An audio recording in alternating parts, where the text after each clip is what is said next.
And West Asia remains on the boil, with the Houthis targeting Israel 3 times in less than a week. The situation has escalated to a dangerous new level. This has left both Israel and its ally, the United States, perplexed. While Israeli Prime Minister has vowed to respond, the Houthis show no hesitation in continuing their attacks. On Tuesday morning, sirens blared across central Israel as the Iran-backed Houthis from Yemen launched another ballistic missile. Reports suggest the Israeli Defense Forces successfully intercepted the missile before it could enter Israeli airspace using the advanced long-range Arrow air defense system. While no injuries have been reported from falling debris, a woman is in serious condition after falling while rushing to the shelter. The Houthis have vowed to continue their attacks until the Gaza conflict comes to an end.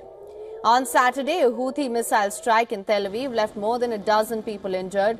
The Israeli military confirmed that attempts to intercept the projectile launched from Yemen were unsuccessful and it ultimately struck a public park. A Houthi military spokesperson claimed the attack targeted a military installation using a hypersonic ballistic missile. The Yemeni Armed Forces Drone Air Force carried out 2 military operations. The first targeted a military target of the Israeli enemy in the occupied Ashkelon region using a Jaffa drone. The operation achieved its goal successfully, thanks to God.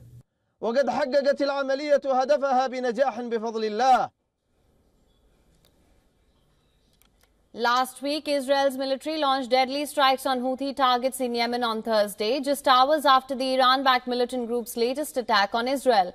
9 people were killed and 3 others injured in the Israeli airstrikes on a port and oil facility near the capital Sana'a. The Israeli strikes targeted the Hezaz and Daban power stations near the capital and the Hodeidah port and Ras Isa oil facility. Israel's military said the airstrikes were retaliation for Houthi missile and drone attacks on Israel.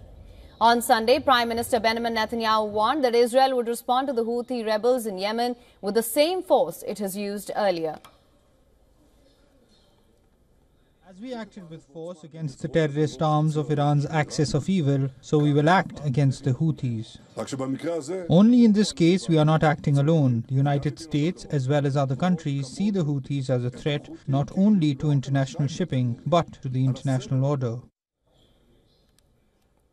Iran's Supreme Leader Ayatollah Ali Khamenei denies that militant groups around the region function as Tehran's proxies, warning that if his country chose to take action, it would not need them anyway.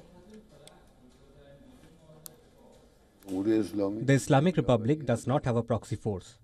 Yemen fights because it has faith. Hezbollah fights because the power of faith draws it into the field. Hamas and the Islamic Jihad fight because their beliefs compel them to do so. They do not act as our proxy. So will Israel now attack Iran? Israeli opposition leader and former defense minister Benny Gantz says Israel must directly target Iran to deter ongoing Houthi attacks.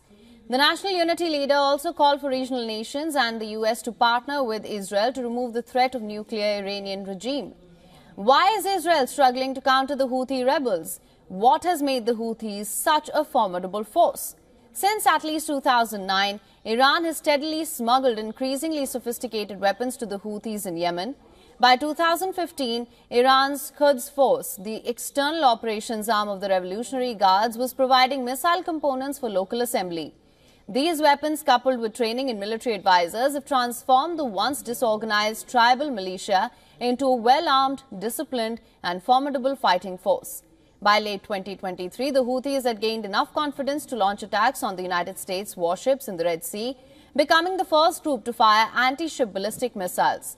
Most of their attacks on commercial ships and warships failed. By mid-2024, they had launched over 100 strikes against Saudi Arabia, the UAE, Israel and Yemen. Adversaries in numerous ships in the Red Sea and the Gulf of Aden, all with weapons supplied by Iran. The Houthis now possess missiles with a claimed range of 2,000 kilometers and drones that can reach up to 2,500 kilometers.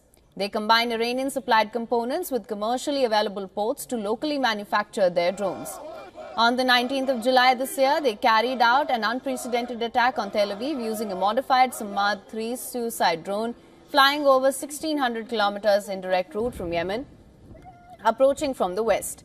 While Israel has expanded its war to Yemen, its battle in Gaza continues. Hamas's Al-Qassam brigades has warned of harm to Israeli hostages amid ongoing IDF operations in the besieged Palestinian enclave. The military spokesperson of the Al-Qasim brigades, Abu Ubaidah, said that the fate of hostages depends on the progress of the occupation forces, as he claimed that they are advancing hundreds of meters in certain areas under attack. Ubaidah hailed the bravery and battlefield performance of Hamas's fighters and claimed that Israel was concealing its true loss and the dire condition of its soldiers in northern Gaza. This, as the Israeli ministry said that 3 of its soldiers have been killed during fighting in the Strip.